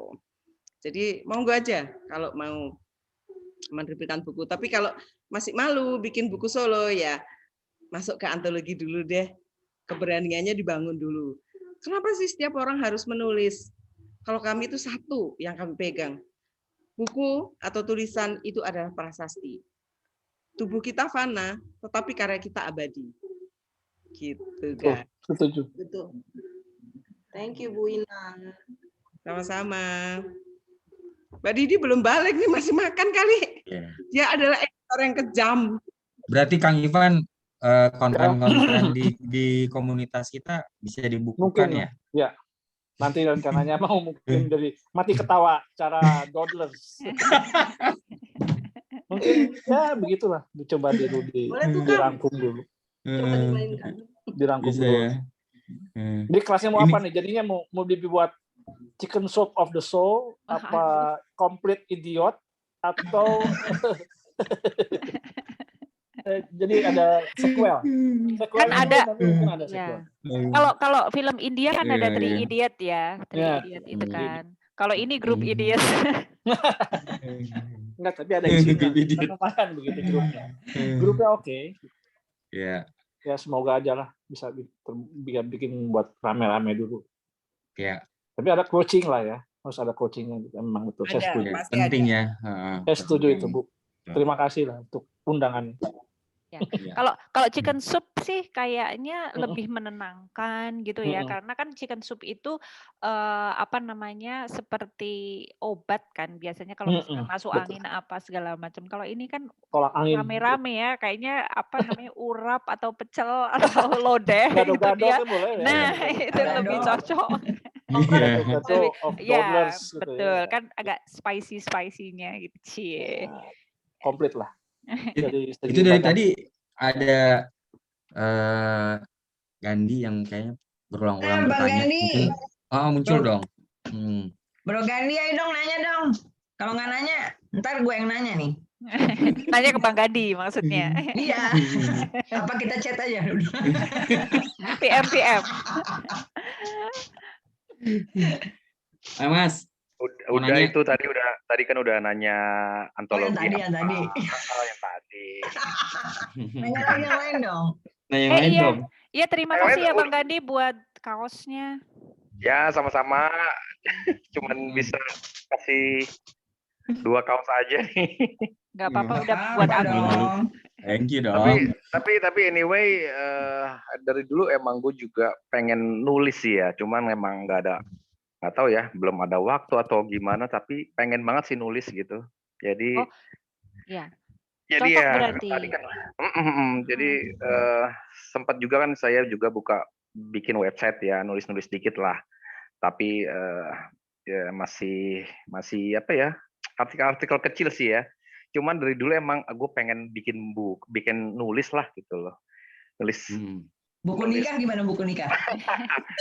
Banyak lah, nulis perjalanan hidup kita kan banyak macamnya ya. Ikut-ikutan hidup ini, Bro. Bang gitu Gandhi. ya. Iya, gitu ya. Iya. Mbak Wina, Mas Gandhi ini pernah punya website kabarsidia.com. Itu dia yang bikin tuh. Jadi ya banyak Pak. Mungkin ya. Jangan khawatir kalau misalkan pas nggak ada ide. Bakalan itu kalau misalkan sama Mbak Wina dijamin dikejar-kejar. Oh gitu ya Mbak. Kalau dikejar-kejar biasanya langsung keluar gitu ya. The power of kepepet. Apalagi yang seru-seru tuh ya, tahun-tahun lalu lah saya ketemu beberapa orang yang apa sih, yang kayak indigo kayak gitu-gitulah. Jadi itu lucu juga sih sebenarnya untuk bahan cerita nulis buku juga kayaknya oke tuh ya Mbak. Menurut Mbak Wina gimana tuh Mbak yang kayak indigo kayak gitu? Itu Mbak Didi sekarang lagi nulis tuh buku yang kayak gitu. Oh gitu. Punya orang jadi. Ya intinya begini, menulis itu melakukannya harus dengan hati gitu ya. Jangan karena dikejar-kejar. Jadi tulislah segala sesuatu yang memang ingin dilahirkan. Kenapa? Karena Anda adalah apa yang Anda tulis. Jadi orang tidak akan tahu siapa Anda, tapi ketika orang membaca buku Anda jadi, oh jadi Moni itu begini. Oh, jadi Mas Gandhi itu begini. Pikiran-pikiran kita tidak akan diketahui orang kalau kita tidak menulis. Gitu loh Mas Gandhi. Jadi kelihatan juga ya Bu, kalau di Mbak kalau nulis di status Facebook kelihatan juga ya tipe orangnya ya. Yes, banget. Jadi takut nulis di baba Kang. Kalau udah ketahuan Dil, hancur pasti. Jadi ngeri update status ya. Jadi gini Mas Gandhi, kalau mau buku solo, tiap hari itu kita harus disiplin. Disiplin itu setiap orang tuh punya waktu terbaik untuk menulis tuh beda-beda. Kalau saya tengah malam, tapi ada orang itu yang dia tuh setelah tahajud, dari tahajud ke subuh. Itu kata dia tuh waktunya enak banget buat nulis karena sepi gitu ya. Terus dari subuh menuju jam 6 itu enak juga katanya. Nah, saya kalau jam segitu ya enakan bikin kopi. Kalau saya lebih memilih malam. Saya pernah bikin novel tuh 365 halaman tuh hanya dalam tempo 3 bulan. Oh, lumayan tebal ya. Malam-malam. Jadi ketika setelah makan malam anak saya sudah tidur, saya nulis tuh bisa sampai jam 1, jam 2 gitu. Nah, itu tapi memang resikonya kita pagi ngantuk karena saya ngantor waktu itu, masih ngantor ya. Jadi resikonya ngantuk, tapi saya merasa itu waktu terbaik saya. Nah, Mas Gandhi kira-kira menulis itu jam terbaiknya tuh ada istilah dalam psikologi itu apa ya? Waktu apa? Theta, beta, apa gitulah. Lupa. Beta biasa kali ya untuk yang alam bawah sadar gitu ya. Jadi waktu yang dia tuh bisa menulis tuh bisa cepat gitu. Nah, kalau saya menulis diiringi musik biasanya. Kalau saya menulis tentang sesuatu yang absurd, saya akan mencari musik yang aneh. Kalau saya menulis tentang kearifan lokal, tentang Jawa, saya akan putar gamelan. Supaya masuk gitu. Perewangannya masuk. Audiensnya dapat gitu. Terus Mas Gandhi harus rutin tiap hari minimal sejam nulis. Kalau nulisnya itu isi, gak usah panjang-panjang, pendek-pendek, satu subjudul pendek-pendek itu nggak apa-apa. Tapi itu adalah sesuatu yang orang itu ingin ketahui tentang apa yang dimiliki Mas Dandi. Ya. Kalau menurut Mbak Wina sendiri, semua orang itu bisa menulis atau emang ada bakat? Semua orang bisa menulis. Semua orang bisa. Gak ada bakat itu, yang ada skill. Menulis itu skill. Jadi semakin sering dia membaca, otomatis otaknya tuh akan bekerja, ingin melahirkan. Jadi apa yang dilahirkan itu biasanya dipengaruhi oleh apa yang dia baca. Jadi ketika makin banyak bacaan, dia skill menulisnya biasanya akan lebih banyak dan itu akan lebih tajam ketika dilatih setiap hari menulis. Baca status orang juga bisa tuh, Pak ya. Kalau apapun ya berarti ya. Tergantung mood juga kali Mbak Wina ya. Ya kadang ada sih mood-moodan itu nggak bisa dihindari bagi penulis. Tapi kalau kita punya proyek itu ya biasanya harus ada time schedule dan makanya Monik saya bilang pokoknya Maret launching. Mbak Kemisnya kayaknya kalanya harus punya editor deh, editor sendiri gitu. Jadi kalau kita saya punya biasa nulis tapi runtutannya itu kan susah tuh. Harus perlu orang yang coba yang di sisi luar yang ini mestinya begini. Ada di Dot.head, ada di Dot. Ya, ngobrol bareng. Tolong dong dibuatin. Pokoknya saya kayak mungkin dulu ya kita pernah bareng baca Golagong ya. Saya dulu baca Golagong Balada Siroy. Dia tuh penuh dengan apa yang dia dikerjakan. Mungkin dia dengar lagu Queen, apa yang dia rock lah pokoknya dulu tuh waktu itu yang saya tahu. Dia cerminkan kepada tulisannya itu. Mungkin kita juga bisa lah ya membuat, cuma runtutannya itu yang belum bisa ketemu. Nah itu belajar sama Pak Tatang, Van. Itu kerjaannya editor. Betul, itu kita perlu editor. Mungkin ya lebihnya seperti itu. Kita perlu editor yang saya punya gagasan apa yang akan saya terbitkan, tapi ada seorang yang mungkin mengkoreksi, mengedit dulu dari mana mulainya. Ya itu. Sama ghostwriter juga bisa ya? Bisa. Ini saya juga sedang jadi ghostwriter ini. Nah, kalau biasanya kalau ghostwriter itu kalau nggak pejabat, seleb gitu ya, atau orang yang pengen bikin buku tapi nggak bisa nulis, bener-bener nggak bisa nulis tuh karena waktu, karena tulisannya tuh amburadul banget gitu. Akhirnya yang kami lakukan adalah ya wawancara. Ketemu dengan beliau, kira-kira apa ini yang mau di expose gitu dari value apa yang ingin ditampilkan kepada pembaca. Jadi kita wawancara ikut kesehariannya dia gitu. Kita ke kampung halamannya, kita wawancara saudaranya, ibunya gitu. Itu akhirnya jadi. Ya, tapi yang nulis ya ghostwriter, cuma nanti yang tampil ya ini beliau sendiri. Nama kita bisa dicantumkan, bisa tidak, tergantung beliau. Kalau kami mau dicantumkan ya berarti tim penulis atau editor. Itu Mbak Wina kalau untuk jadi ghostwriter kira-kira apa tuh yang dibutuhkan gitu untuk ketahuan gitu, oh kamu ini bisa gitu berbakat untuk jadi ghostwriter, terus ya kita bisa cari klien gitu untuk dituliskan biografinya, atau teman-teman yang memang butuh kayak Kang Ivan barusan gitu, butuh teman yang bisa mengedit tulisan. Nah itu mungkin ada kiat-kiat dari Mbak Wina gitu. Kalau untuk ghostwriter di kami ini kan punya beberapa relasi tim gitu ya, yang ya bukan pegawai tetapnya Patmedia, tetapi adalah penulis lepas. Penulis lepas yang kadang-kadang beberapa itu menjadi penulisnya jadi ghostwriter gitu. Kayak Mbak Didi Cahya itu, kemudian ada lagi beberapa penulis yang tergabung dalam komunitas Susastra Nusantara. Nah, kemudian klien yang datang kepada kami itu saya tawari. pengen dituliskan oleh siapa. Kami punya beberapa, portofolionya kami kasihkan.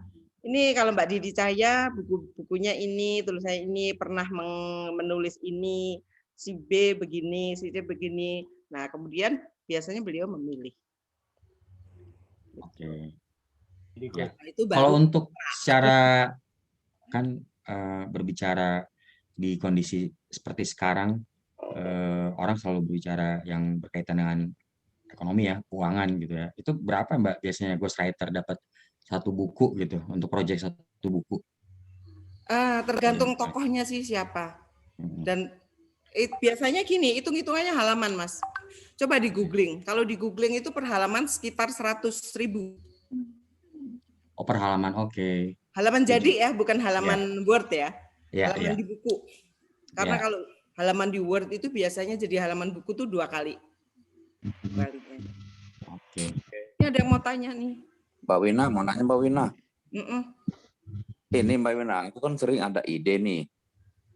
Kalau melakukan perjalanan ada ide, tapi begitu mau menuangkan ke dalam tulisan, ini otaknya kok buntu gitu loh.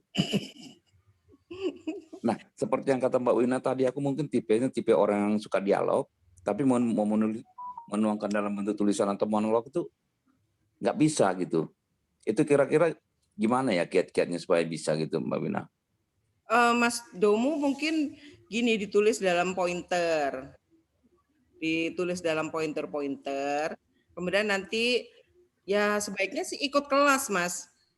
Kalau kepingin menulis sendiri gitu ya.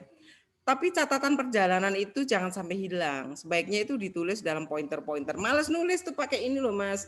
Pakai note nih. Note ini kan ada voice-nya ya. Males nulis kan? Kalau saya juga males nulis tipe-tipe.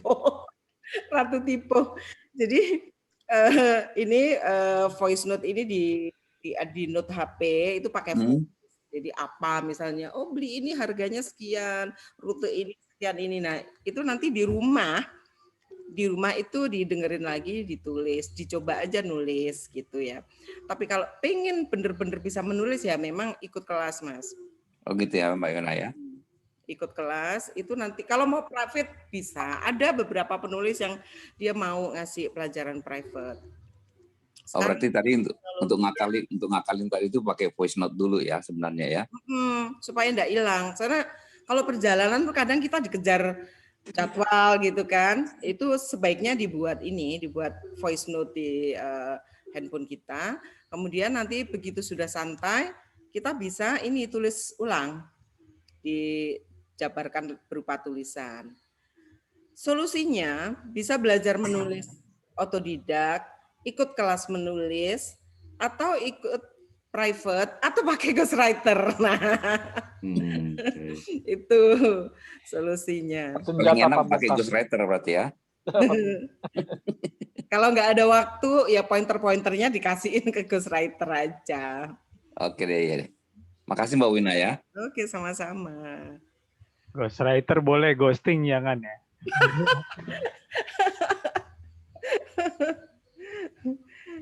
Monik tuh lagi ikut kelas menulis fiksi. Nah, itu dia. Fiksi itu lebih susah 2, 3, 4 kali lipat daripada nulis pengalaman kita sih menurutku ya. Monik suaranya kecil. Oh, sorry.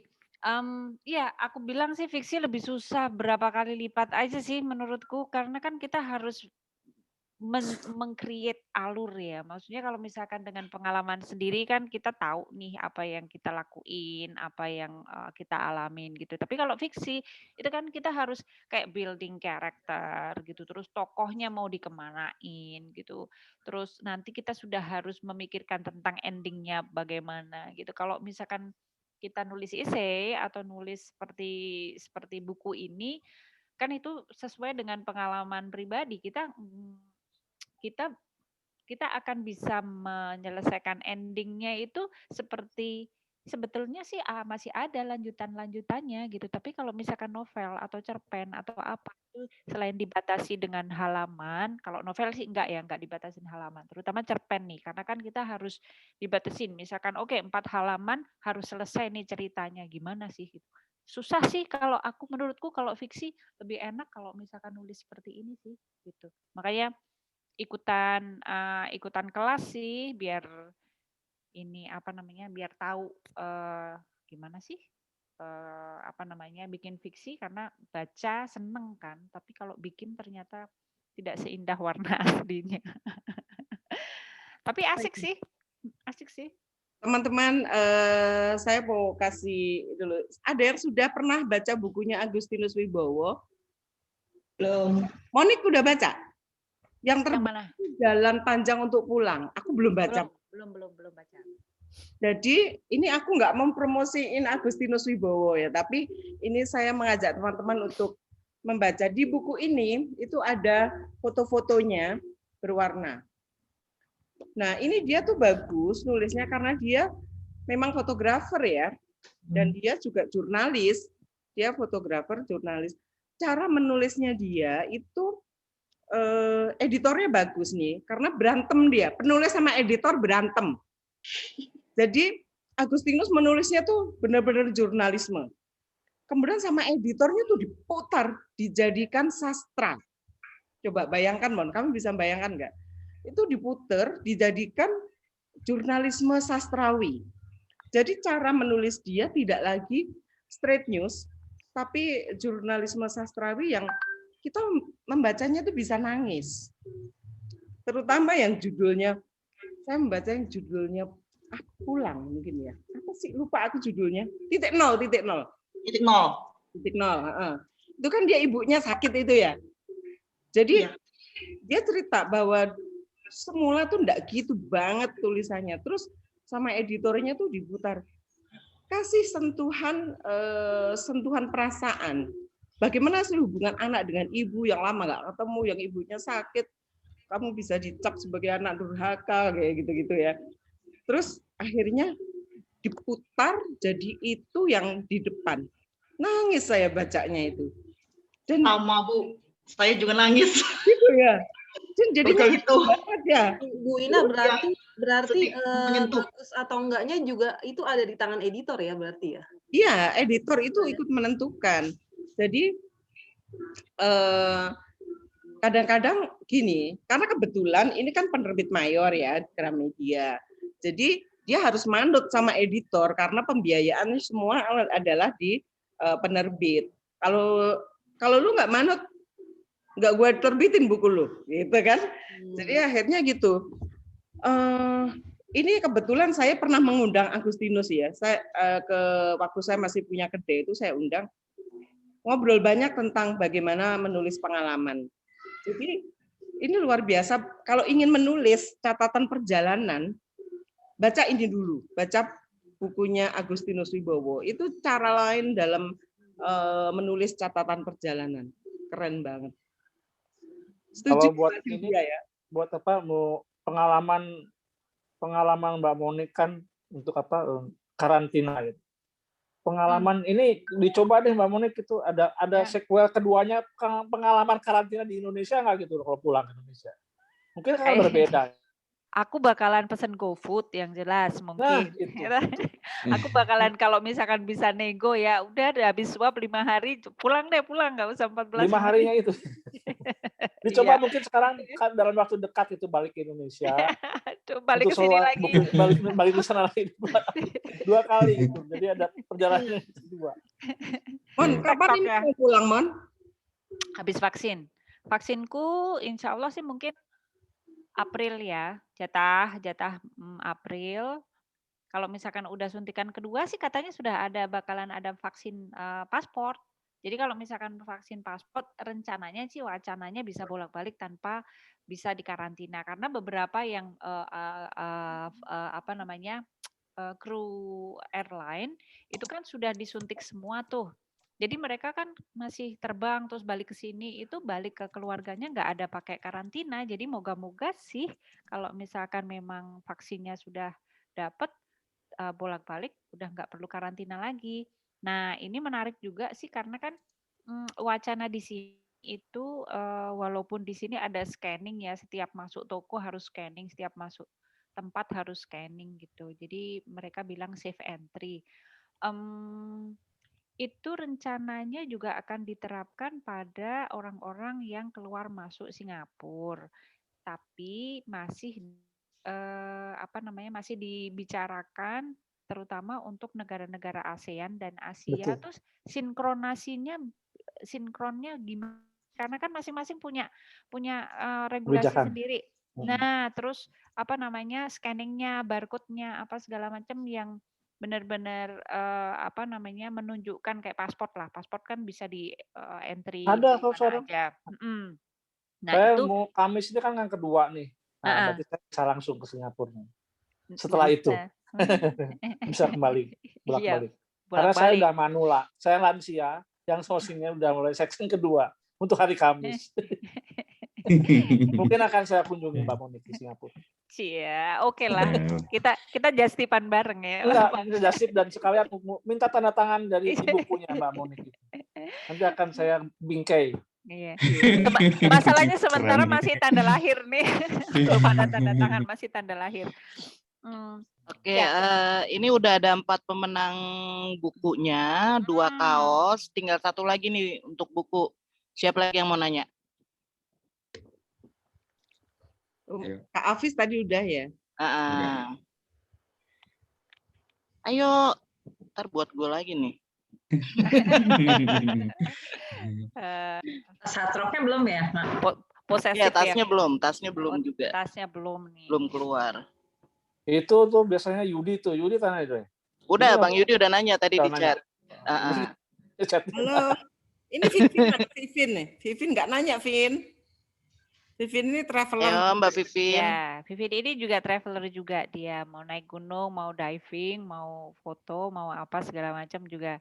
Dia pengelana jalanan juga. Gitu. Di buku Mbak Monik udah ada spoiler ya. Untuk buku selanjutnya gitu ya, tentang yang gratis-gratisan di Singapura aja apa mau di semua negara yang pernah Mbak Monik kunjungi?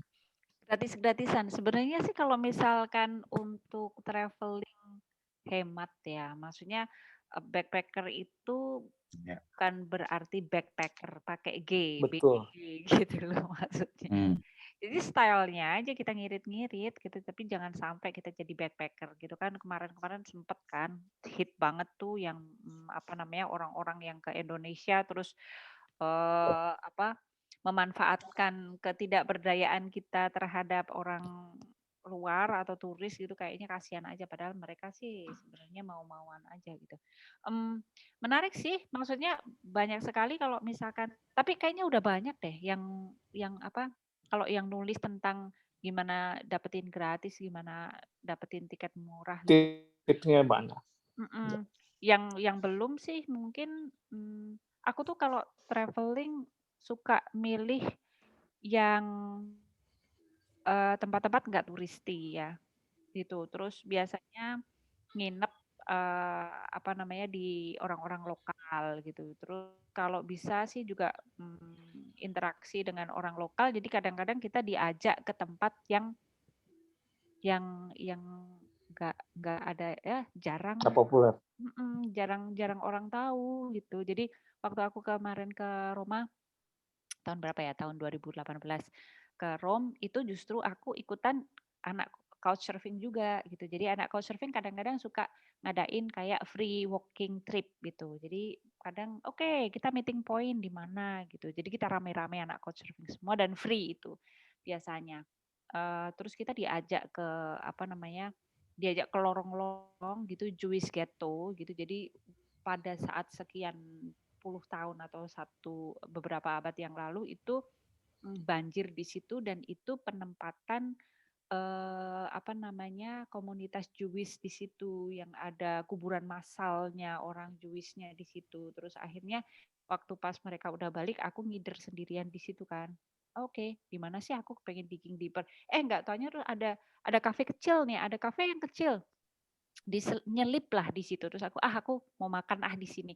Enggak taunya surprisingly adalah itu satu kafe milik satu keluarga yang Antoine Bourdain pernah ke situ bikin review. Jadi aku ngobrol sama pemiliknya gitu, terus aku dikasih house wine-nya, terus aku ngobrolin, oh iya, terus aku sempat foto dindingnya yang dia foto sama Antoine Bourdain. Dan hal-hal yang surprisingly itu sebenarnya malah justru kita lagi jalan kalau di unbeat track ya, gitu. Jadi yang Betul. hal-hal yang aku pernah nyasar gitu, aku nyetir hujan deres, yang aku nyetir nggak kelihatan sama sekali padahal aku sama anak-anak gitu.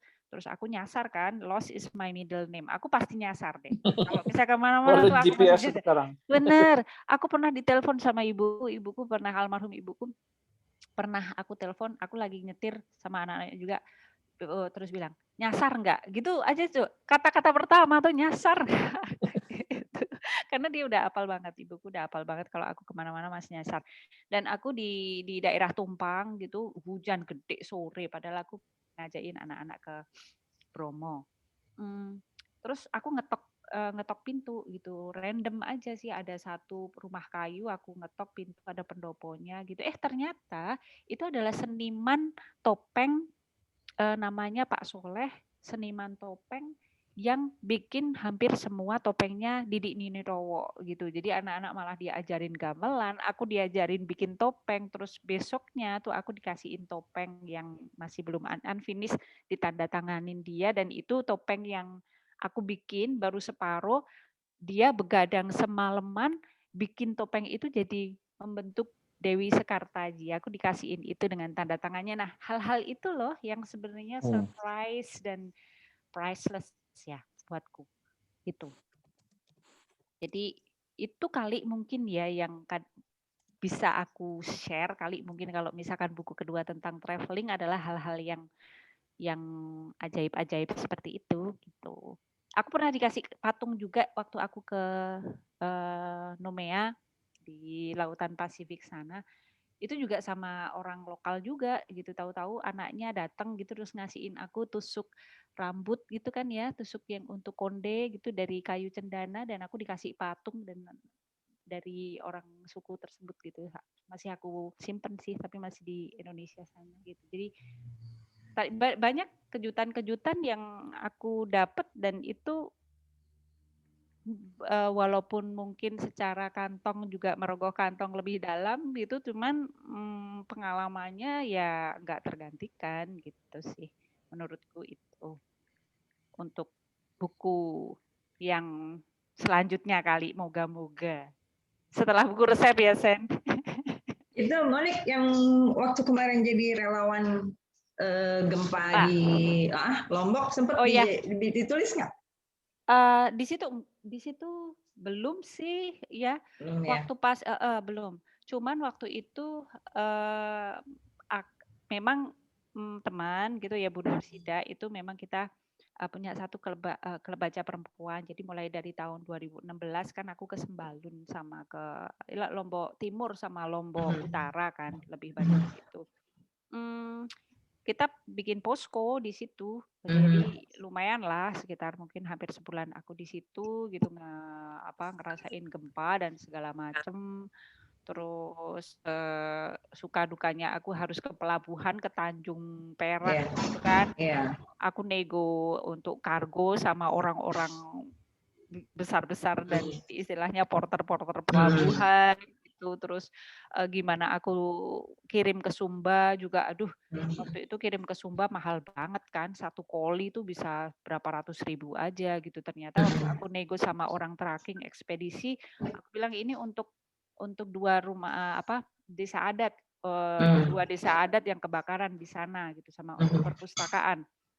Dia gratisin semuanya, padahal itu satu pickup gitu kan. Kalau satu pickup, wah ini kan sayang gitu kalau donasi itu cuman buat ekspedisi gitu. Jadi aku bisa belanja lebih banyak lagi untuk kasihin ke situ, terus mereka distribusi. Itu hal-hal yang banyak ya sebetulnya, orang-orang baik di luaran sana tuh banyak banget.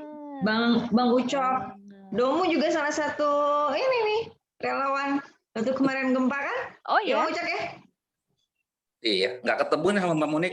Iya, ke daerah mana nih Bang kemarin? Aku di KLU di Tanjung sampai ke ini.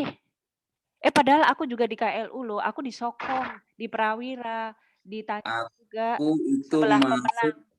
masuk ke kaki Gunung Rinjani, ada satu desa yang belum tersentuh sama sekali. Itu kita akhirnya pakai sepeda motor. Oh iya, memang benar-benar kan jembatan ada yang putus kan di situ. Ada yang putus, itu kita pakai sepeda motor. Itu kita konvoy itu pakai sepeda motor masyarakat itu untuk distribusi bantuan itu ada sekitar 15 sepeda motor deh dari masyarakat.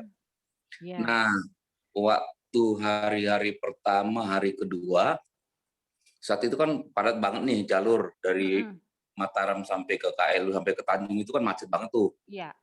Jadi saya sama teman-teman itu hari pertama, hari kedua itu karena di benak kami saat itu pertama datang sana pasti lancar deh ntar ini kan apa lalu lintas, kita nggak bawa makanan. Nah, akhirnya hari pertama hari kedua itu makanan gitu itu cuma jambu monyet sama kelapa. Benar-benar merasa menjadi jambu monyet dan kelapa itu ada yang Iya. Nah, terakhir kemarin ini waktu pas lagi COVID, kebetulan karena saya juga udah di atas 50, saya nggak berangkat, teman-teman yang berangkat ke Mamuju sama ke Kalsel. Oh iya. Pak juga ya waktu itu tadi. Iya. Sama kalau banjir. pengalaman di relawan ya lumayan lah, mulai dari tsunami 2004 sampai gempa di Padang, di Merapi. Ya, oh Merapi juga. Kenapa kita nggak ketemu juga ya? Nggak ketemu juga. Oh bisa kolaborasi tuh bikin buku tuh ya, Bang Ucok sama Bang Monik. Iya, benar-benar. Merapi itu ada, tapi nuangnya untuk para pejuang bencana. Judulnya ya. Jangan salah ya, hati-hati. Kalau kita cerita tuh Mbak Wina sudah punya ide itu biasanya. Ya, itu tema, judulnya bukan itu. Tema. Jadi nah, saya dulu ngakalin itu bisa sampai ke puncak Merapi itu ke titik itu saya ngakalin itu sama marinir. Kalau cuma sipil aja kita nggak dikasih. Jadi berangkat naik ke atas itu jam 6, sebelum jam 10 harus sudah turun karena uap itu akan naik katanya, bisa ini kita. Ya. Aku sempat waktu pas Merapi juga karena kan kebetulan satu temen itu dulu temen dari Wapeala kan. Aku kuliah di Undip, jadi pecinta alamnya namanya Wapeala di situ. Dia tahu yang jalan-jalan trek tikus. Ternyata jadi kita memang sebenarnya kan nggak diizinin, apalagi kan itu cuma 5 kilometer dari puncak. 5 kilometer dari puncak, jadi kita lewat jalan-jalan yang benar-benar sepi gitu. Ada beberapa dusun yang masih tidak terevakuasi dan itu dari 300 orang penduduk di situ itu cuma punya beras 5 kilo sama Indomie 1 dus. Ya. Jadi waktu itu aku memang dibantu ya, maksudnya ada teman baik yang dari pos logistik, aku bilang aku bantuin dong untuk ini. Jadi mereka benar-benar ngasihin truk dari kantor pos itu free. Jadi kita cuman drivernya aja gitu sama bensin gitu. Nah, waktu itu sampai kan ada nih mas-mas metal gitu ya, sampai dia nangis-nangis gitu. Jadi istilahnya aduh mas metal ini benar-benar terharu gitu. Ada beberapa gitu Pak.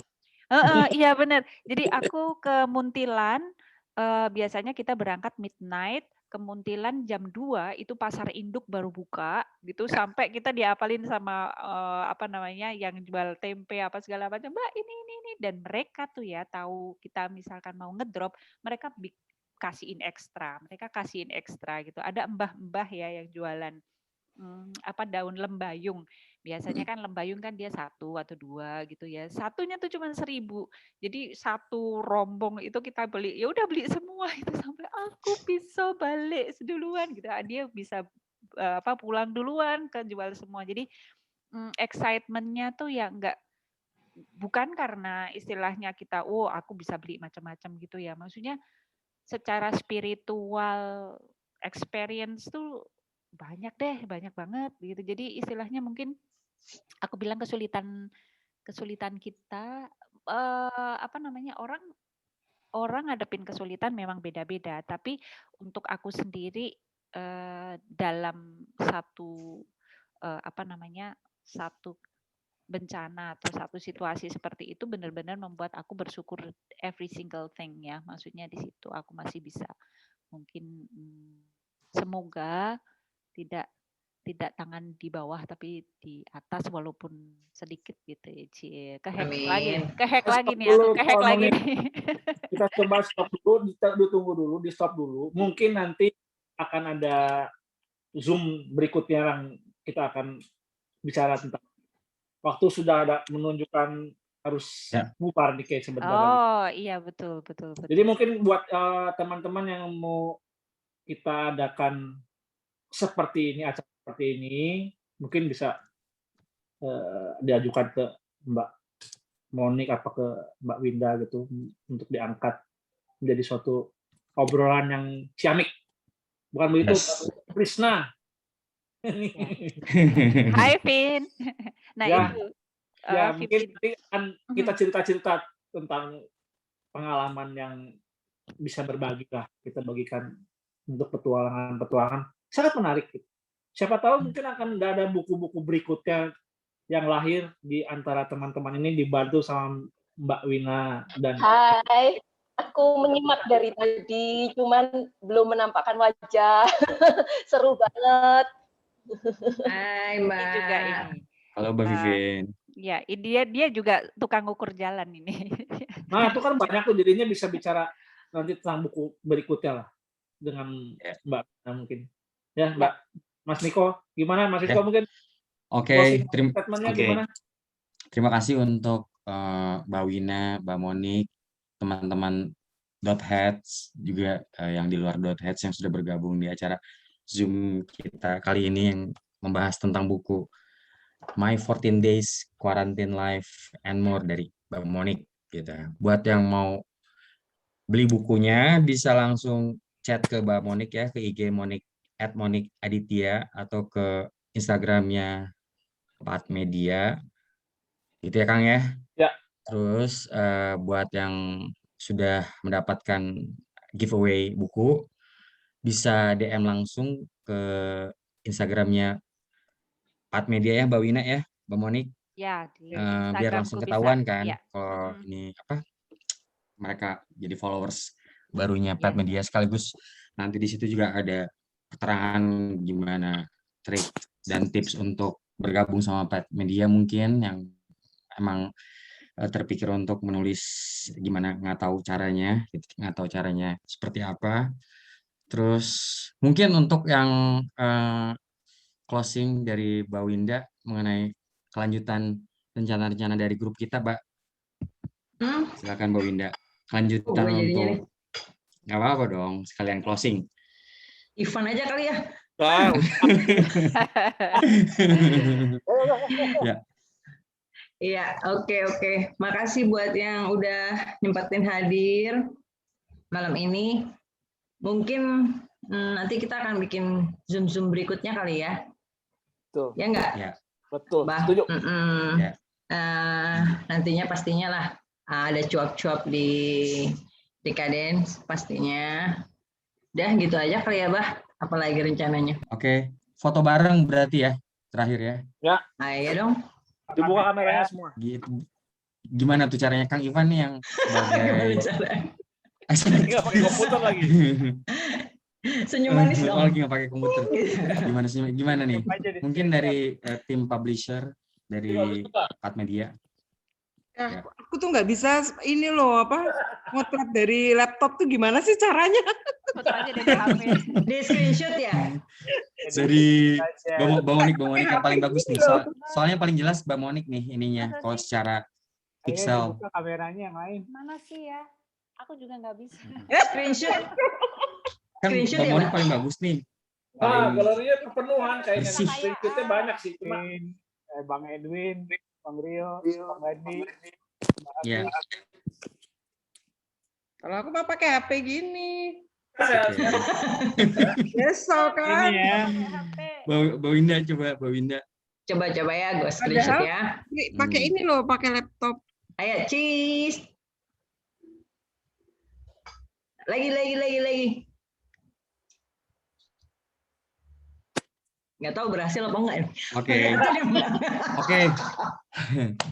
Terima kasih Mbak Monik, semua Mbak Wina, semua teman-teman yang sudah bergabung. Ya, sehat-sehat selalu dan semoga kita bisa bertemu di kegiatan Zoom berikutnya. Terima kasih. Oke, makasih. Senang bisa kenalan semuanya. Thank you. Bye. Ciao. Tak tunggu ide-ide menulisnya. Insya Allah, Mbak. Oke, selamat malam. Malam. Assalamualaikum.